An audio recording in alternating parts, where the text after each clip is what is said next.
Hello, thank you for joining us on the Odgers Berndtson One Question vidcast for 2023. My name is Jules McKean and I run the Global Media Practice out of London. Very happy today to be joined by Katie Prescott from The Times. Katie, thanks for joining us. Hello, thanks for having me. Katie is a familiar voice to millions of listeners after a decade of reporting for the BBC, where she was senior lead business presenter for Radio 4's Today programme and business correspondent across the BBC News on TV, radio and online. And she's now technology business editor for The Times and a weekly columnist for the newspaper's award-winning business section. She works across the whole fast-changing landscape of technology, media and telecoms, and I'm sure we're going to touch on some of the changes today, and brings key stories to readers, listeners and viewers across all of The Times platforms.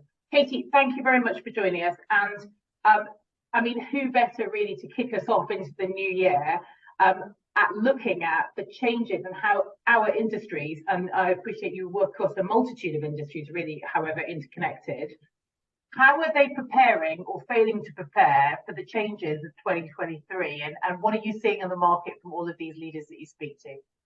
Oh gosh, it really is quite a time, isn't it? I mean, if you look back at 2022, I think it's been best described by the VC fund Atomico as a year of two halves, right? Because the first 6 months of the year, I think most businesses were still feeling pretty buoyant.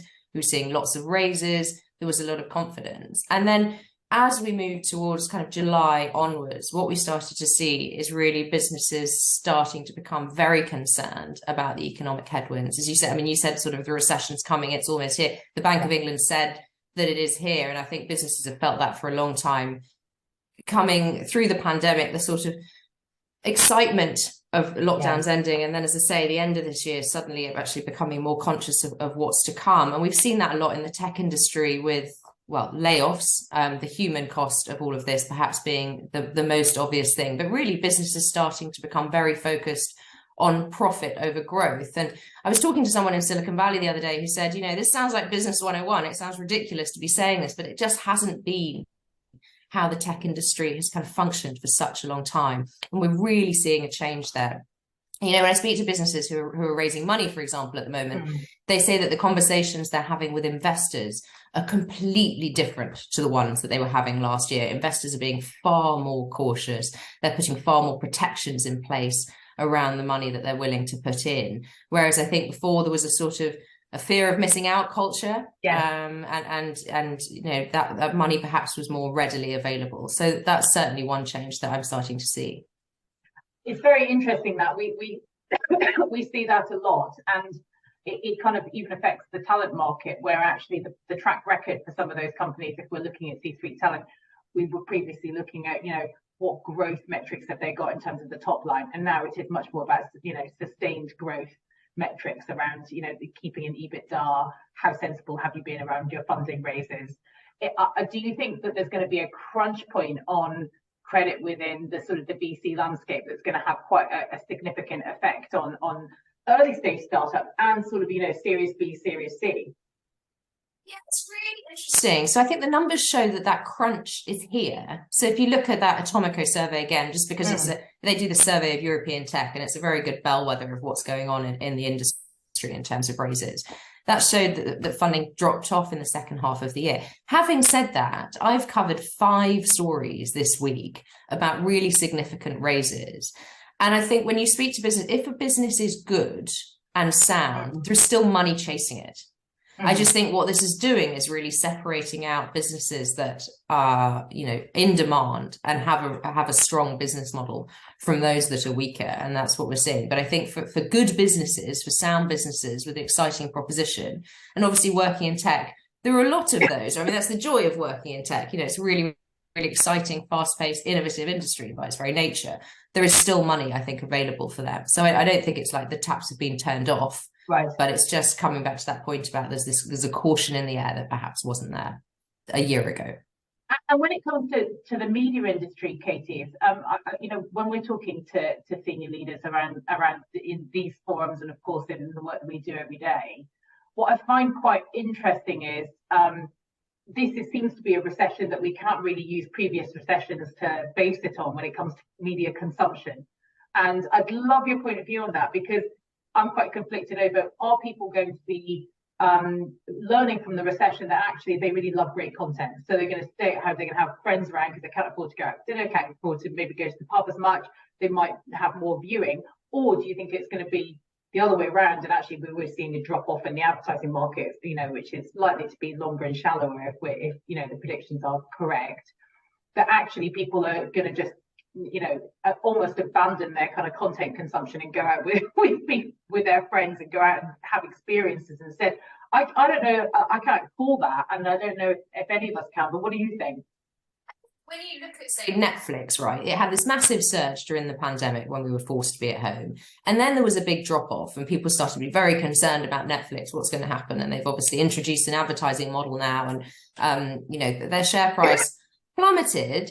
But actually, I think it was an exec at Netflix who said, if you've got some great TV, people will watch it. And I really believe that's the case. And it's similar with advertising. I was talking to a chief exec the other day who was saying, look, yes, things perhaps are slowing down, but actually there is still massive demand and growth in areas, for example, Amazon expanding its advertising opportunities, Netflix, as just mentioned.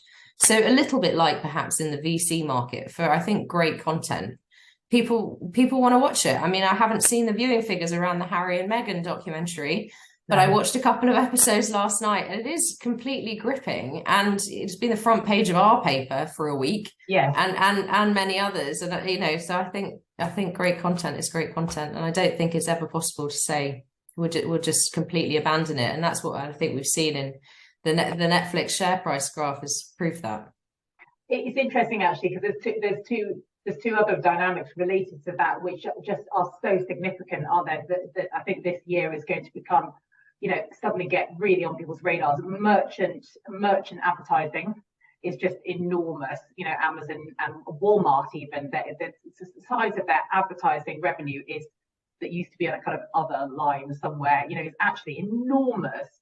And actually sort of completely separate point, but we're talking about Netflix and the subscription model. I think what's really interesting is it feels to me like media companies, instead of going through that period of like build it and they will come and they will pay, are actually starting to look at hybrid models of pricing, which actually just enables you to opt in or opt out of advertising or a level of advertising.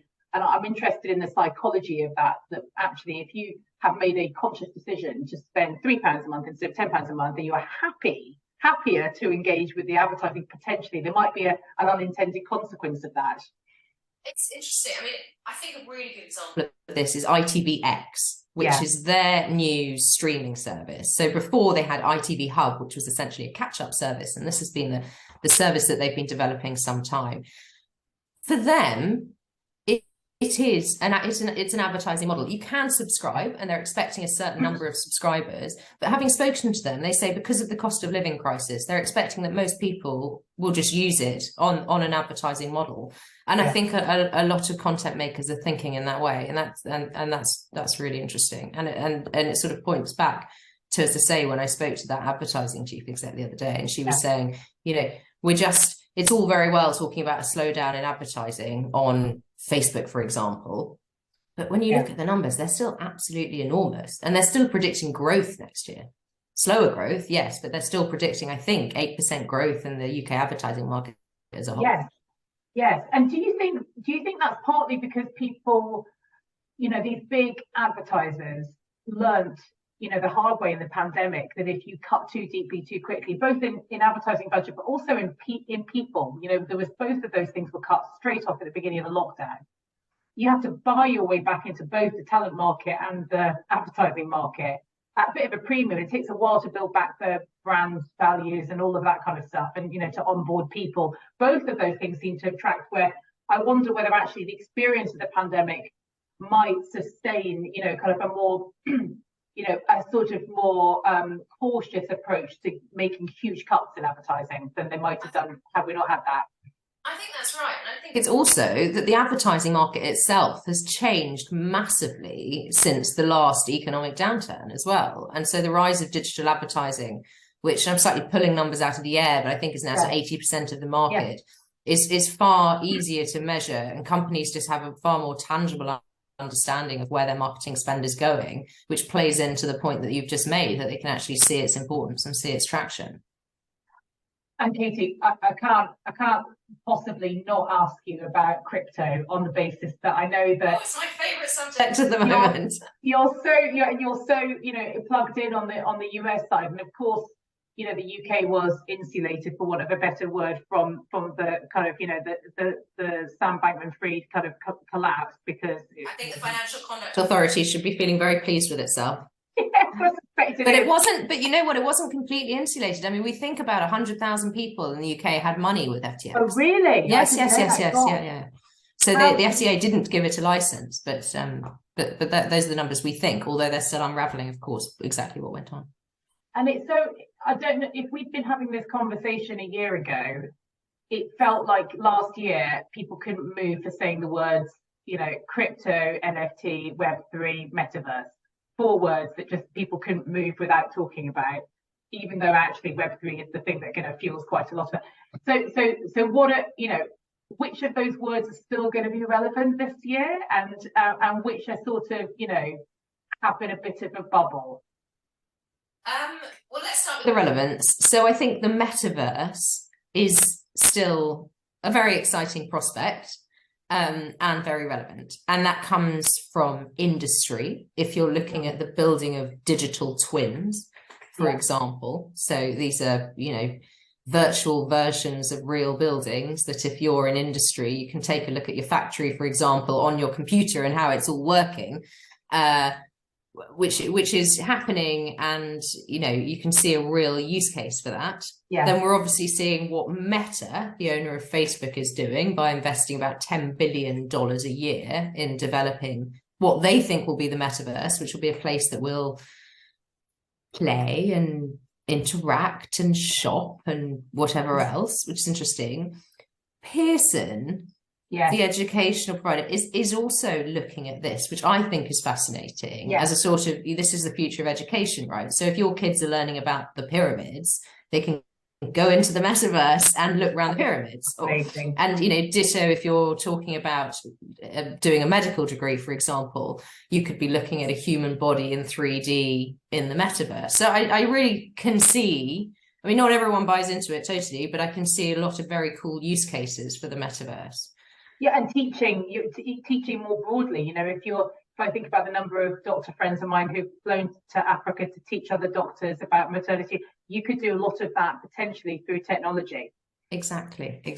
That creation of something in 3D in a virtual world that allows you to play with it and do things with it in the way that, for come back to the sort of industry point that you might with a factory or a wind farm, that saves you having to actually send somebody up a building, is really phenomenal.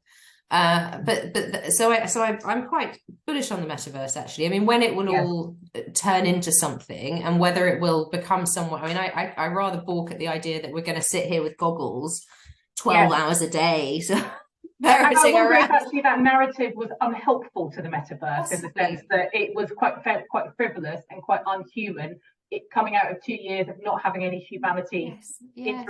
It was a very interestingly timed kind of assertion.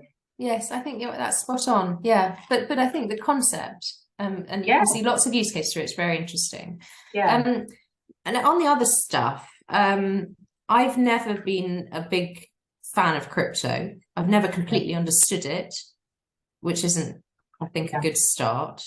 No, I think that's many of us. And I've been covering the collapse of FTX very closely, and it's been extremely depressing, actually, to watch and start to unravel and understand how someone could create this essentially get rich quick scheme and sell it to people and use their funds to, for example, buy holiday homes for their staff members in the Bahamas. It must have been, as a journalist, it must have been a fascinating unraveling in that. It is. I mean, watching the bankruptcy filings. So the chap who's leading the liquidation is called John Ray, and he oversaw the collapse of Enron. So he's got experience in this space, and he's quite a sort of how to put it, I guess, dry, eloquent individual. And he just says he's never seen anything like this in his entire career. The lack of any controls in this company, the fact that any money that was given out was signed off by emojis on Slack. That the founder signed $1 billion loan to himself. I mean, it's eye-watering, really. But what is more surprising to me is when you look at the blue chip funds who put money behind FTX. Yeah. The Ontario Teachers Pensions Fund, Temasek, the Singaporean Sovereign Wealth Fund, Sequoia Capital. Like, these are all huge names, huge investors. And it seems that, and I think it comes back to the point that we were talking about right at the beginning of the podcast, you know, there were a few years ago, there was quite a lot of money sloshing around and investors chasing opportunities. People perhaps didn't quite understand the world of crypto, but didn't want to miss out on it. No. And actually, interestingly, a former exec at SoftBank said this. He said, we put money in because of FOMO. And that has been a classic reason to invest in a number of different areas right since the beginning of boo.com in 1999, hasn't it? You know, that sort of, or whatever it was in the late 90s. There's a sort of pack mentality, and I wonder if this sort of shock might stop that happening so readily. I think it has, and you know, that coupled with the economic shock. So a couple of those investors have said they're looking into exactly what happened and what due diligence was done. Yeah, because it creates a credibility, doesn't it? If you can say, well, Singapore's Sovereign Wealth Fund has backed us, and the Ontario Teachers Pension Fund has backed us, you presume that these companies have looked and done their due diligence and run the rule over the numbers. That's a very interesting point, Katie, because it's almost like that you're outsourcing the due diligence to other people you think have been doing their due, and then it's like everybody's pointing a gun at each other in a sense that, you know, kind of in that sort of, you know, end of Pulp Fiction or wherever it was, Reservoir Dogs bit, when they're all pointed. So they're all assuming that the other person has done the due diligence that they haven't done, but they've run out of time to do it themselves potentially. I think there's going to be quite a lot of ramifications from that.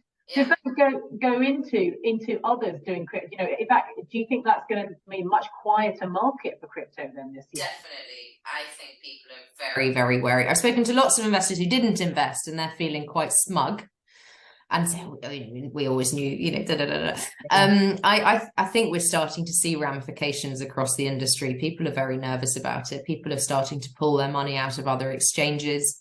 Binance was the big rival, is the one of the big players in the market that's seeing this. And I think people are also, interestingly, starting to talk more openly about crypto skepticism. So I spoke to a very well-known tech chief exec the other day who said, I've never believed in crypto, but when I spoke out about it, I used to get so much grief on Twitter from the crypto bros that it just kind of wasn't worth my while. He runs a fintech. He's like, you know, I sort of try and avoid it. Whereas now you feel you can speak out about it a bit more. I mean, Jemima Kelly at the FT has always been very skeptical about crypto, as you probably know, and she gets targeted on Twitter with people saying, "Have fun staying poor," which is the oh my God, the phrase that they use. Emperor's new clothes, kind of, you know, with a little side serving of misogyny and you know, horror. It's sort of, you know, it's a kind of it's been a crazy time, and I wonder if that's going to it's going to have a knock-on effect on the NFT perception as well, isn't it? And I think so. And I think people are, which is very healthy, starting to step back and say, actually, I don't understand it, and I never quite got it, and what exactly are we looking at here? And regulators are starting to look at it, which is really, really important, right? Because if chunks of the population, and this particularly affects young people, by the way. So I think the average person in the UK who has money in crypto is 35. And all the FCA has been able to do about it to date really is publish videos on TikTok and Instagram warning people about the possible dangers of investing in crypto. But aside from those warning videos, you know, it's a little bit like putting a warning on a cigarette box. It might not, if you bought the cigarettes, you're still probably going to smoke them. And I think that's starting to change. So the government, the UK government at the start of this year said it wanted London to be a crypto hub at the start of 2022. And I think that that will perhaps be looked at a little bit more cautiously because of events at FTX now. How interesting. So that's fantastic. And thank you. Such a lot we could discuss, and such a lot that's changed in 12 months in terms of perceptions, in terms of investment, in terms of direction of travel. Is there one thing that, you know, if we kind of, there's a sort of cautiousness perhaps that's coming in, and perhaps that's a good thing, tempered with checks and balances. Is there one thing that you're excited about for the market for this year? Tech innovation is always very fun. We haven't really spoken about chatbots, which is one of the big things to come out of 2022, and AI. Well, what I would say is, I think that's really exciting, and I've thoroughly enjoyed watching people discover all of the things that this chatbot can do. But actually, I've been writing a lot about AI in healthcare recently, which I think is going to be really exciting. So in 2023, this is one of these weird, geeky things, which is sort of boring but important. The NHS is going to put in place a platform for AI companies to build on top of. So AI hasn't really been used widely in the NHS before, because if you're a business building an AI thing, it's very hard for you to get that implemented in different hospital systems. They've now, NVIDIA, along with the NHS and various other academic partners, has built this platform, a little bit like, say, Apple has for software developers, where companies now will be able to build their AI models. So if you are, for example, creating a form of artificial intelligence that can scan for early stage breast cancer, you can now build it on this platform, and it can be rolled out in hospitals almost immediately. And that sort of thing. I mean, the doctor who's been involved in this scheme described it to me as like universal plugs. If you buy a television, you can plug it into your house and it'll work. And it's a very similar thought, but actually it's been incredibly difficult up to now, if you're a startup, to get that actually, into a hospital. So those sorts of things for me, I think, are really, really exciting, because artificial intelligence is transforming everything, and particularly for healthcare, can have such an important use case for doctors. But it's just gene therapy and the vaccine development. And I know very little about it, but that is fascinating. So kind of open source AI for the NHS, fabulous, because the volumes in which they can kind of the sort of aggregated data opportunities they've got for learning about stuff across those other people playing on it. I did a lovely interview the other day with a business in Oxford that looks for early stage lung cancer, and it just runs the scans through computer programs and detects tiny nodules that might be something wrong with them, and then it can refer those to a doctor. Fantastic. And this American founder said one of the problems they have is it's brilliant, the technology's there, but how do you get that into Adam Brooks or the John Ruskin or whatever, because it's because it's never been kind of connected up. Gosh, that's exciting, Katie. Right, well, let's hope that genuinely kind of makes some amazing strides this year, because that might counteract all of the kind of negative stuff around what's happening in the crypto space. Katie, thank you so much for joining us on the One Question. Love to see how we go this year, and I'd love to have you back on next year for 2024 prediction. Oh gosh, thank you very much indeed. Thanks a lot.